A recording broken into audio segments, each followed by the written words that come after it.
Hello everyone, I'm Bruffy1322 and this video is going to show the fastest fully upgraded muscle cars in terms of lap time. We're quickly going to go over the slowest vehicles right now, and as always the position counter is in the top left with the best lap time the car achieved in the top right.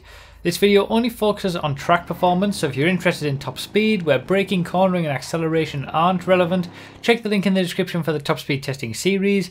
And if you want to know more information about this testing, including the extent to which it's accurate and how useful it is for you personally, have a read of the full description as everything that you need is in there. This video lists all cars and is correct as of the Super Sport Series update. For vehicles added after that or other classes of cars, check the playlist linked in the second line of the description, and feel free to check out my Patreon if you want to get these testing results a few days before the videos go up every Thursday. So the muscles class is actually the second largest class in the entire game now. It's still, 10 cars smaller than the biggest class in the game of the sports class.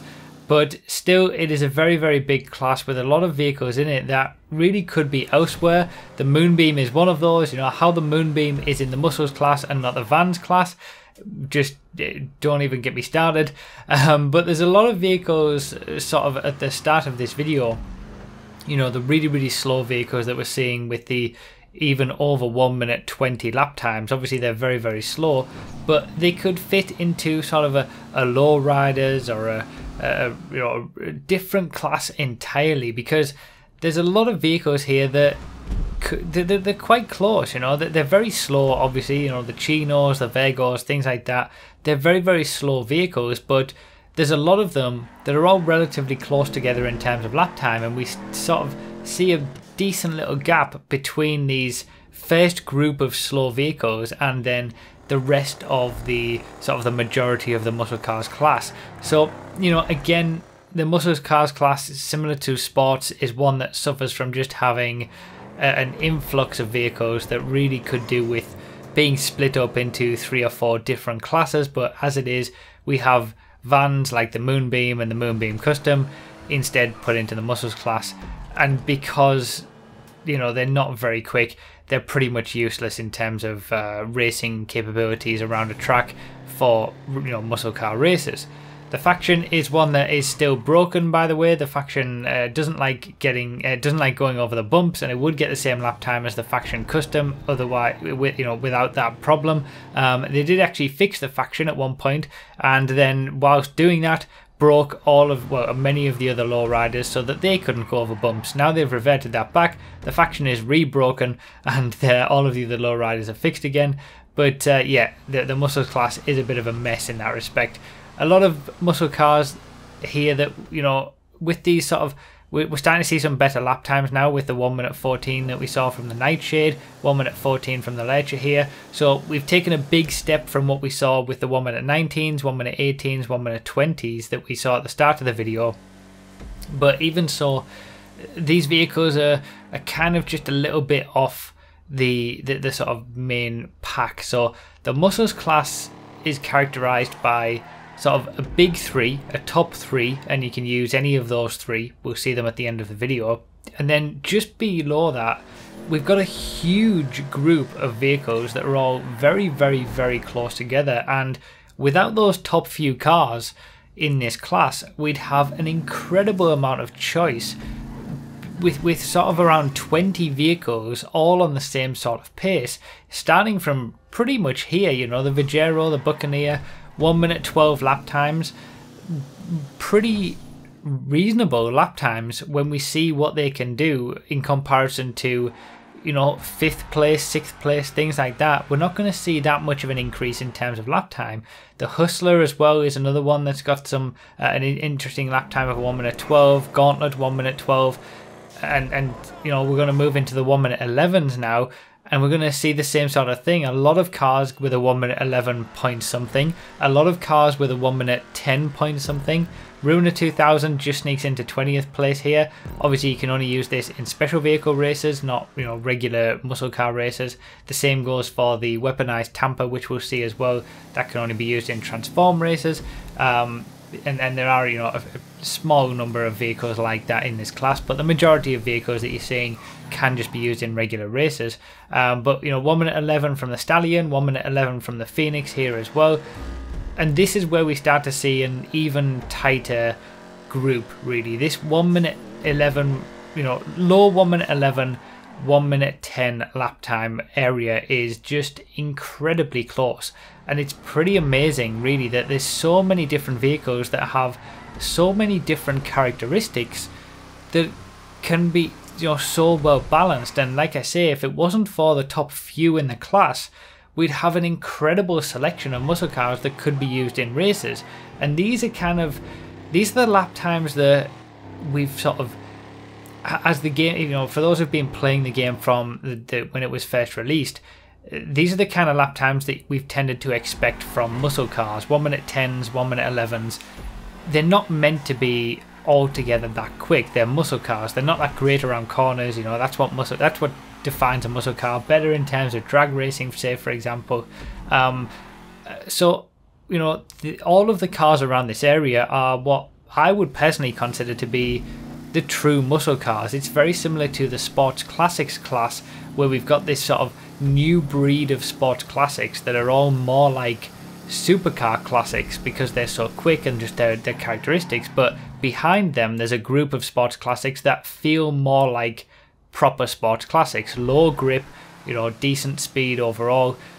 And this is the same story for the muscles class. We've got the Hermes here, the Redwood Gauntlet, the Burger Shot Stallion, all these kind of vehicles. You know, we even had the Tampa there, and although these vehicles, you know, for example, the regular Tampa is quite low down in terms of overall position, you know, outside of the top 15, say, it's not that far away from the top 5 in terms of lap time, and that's what makes a good class, a balanced class, is the ability to have lots of different vehicles that all have their own unique characteristics that are all very, very close in terms of pace, so you can use the majority of them in a regular racing situation and still be competitive.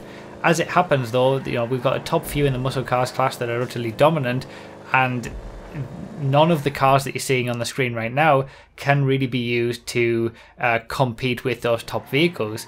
The Duke of Death is a special case with that, because if you're going into random lobbies, for example, you know, the people who are racing in random muscle car races may not necessarily be of the highest skill level, and there may be lots of crashes because of the nature of muscle car races being, you know, the muscle cars themselves are quite low grip. So the Duke of Death might be one to consider for those kind of races if you want something to be able to, you know, take the hits and knock people out of the way, because it does have quite a lot of weight to it and it is very good at being able to do that. Just sneaks into the top 10 as well with just the final 1 minute 10 lap time.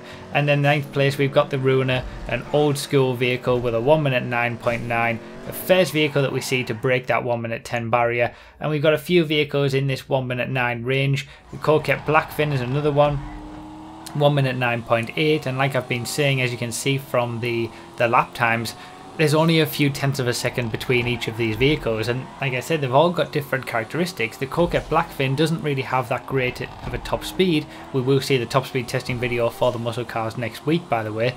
The Coquette Blackfin doesn't have that great of a top speed, same as the Dukes. The Dukes has an even worse top speed, but the Dukes is comparatively better around the corners in terms of traction. The Ruiner has a great top speed, but not quite as good in terms of, you know, acceleration. They've all got their own unique characteristics, and that's what makes them so great. That's what makes the class so interesting to race with, when you've got such different vehicles. No more so than, you know, 6th place vehicle of the Blade, which has a terrible top speed but incredible acceleration, and it's, you know, fairly well balanced in terms of lap time as well. And obviously a track that has a few longer straights will be of a detriment to the Blade, bringing it even more balanced to all the cars that we've just seen from, say, 20th place onwards. But unfortunately we've got the top few vehicles that are pretty much dominant. Now we start with 5th place. Now the Dominator was always the most dominant muscle car, even, you know, back when we didn't have this new breed of muscle cars, because it has the top speed and it has the cornering capabilities as well. And with a 1 minute 9.0, it's not necessarily a bad idea to exclude the Dominator alongside the, you know, just exclude the top 5 and you'll have a very interesting diverse muscle car race.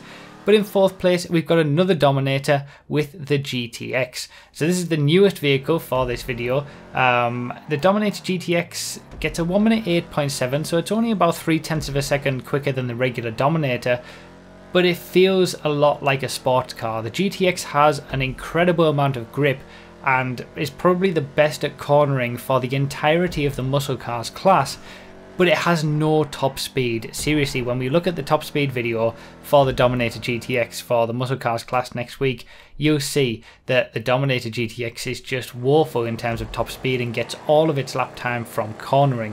Now we'll also see that in the comparison at the end of the video, because we're going to have a comparison between the Dominator GTX and our 2nd place vehicle as well, so I'll talk a little bit more about that there. The Sabre Turbo Custom is in 3rd place, and really this is where we see the new breed of muscle cars, and ultimately if you're going to do a muscle car race, you want one of these top 3. The top 3 muscle cars are far and away quicker than everything else. As we've just seen, the Dominator GTX was the quickest of the rest with a 1 minute 8.7, and we've got the Sabre Turbo Custom with a 1 minute 6.8, so almost 2 seconds per lap quicker than the Dominator GTX. And the same goes for the Pisswasser Dominator here in 2nd place with a 1 minute 6.7. Very well balanced, this top 3, by the way. You know, the Pisswasser Dominator is a 1/10 of a second only quicker than the Sabre Turbo Custom, but all of these top 3 are light years ahead of the rest of the muscle cars class. So similar to the sports class, we've got the 2nd largest class in the game of the muscle cars class, with 3 vehicles really that you can legitimately use to be competitive. The Pisswasser Dominator is one of the most difficult, but also one of the most fun vehicles to race with once you get it down. But it is ultimately in 2nd place because the #1 vehicle for the muscle cars class is the Yosemite with a best lap time of 1 minute 6.735. It's less than a 1/10 of a second quicker than the Pisswasser Dominator. What the Pisswasser Dominator has in terms of top speed, the Yosemite has in terms of acceleration. At this point, feel free to subscribe if you haven't already for new testing videos every single Thursday and update videos when new cars are released, and feel free to check out other classes in the playlist. So the Yosemite kind of mixes a bit of the Blade's great acceleration. It's not quite on the same level, but it's very, very good. And the Sabre Turbo Custom's traction. So if you were to give a strength to all of the top 3 vehicles, the Sabre Turbo Custom would be the best around the corners.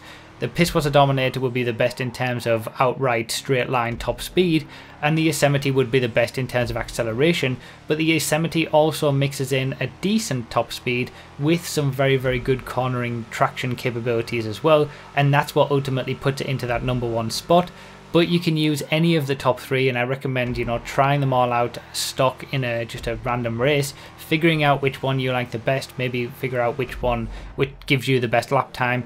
The Yosemite and the Sabre Turbo Custom are probably a lot easier to drive than the Pisswasser Dominator, but yeah, it's ultimately it's a decision for you to decide which one of the top 3 that you want to have.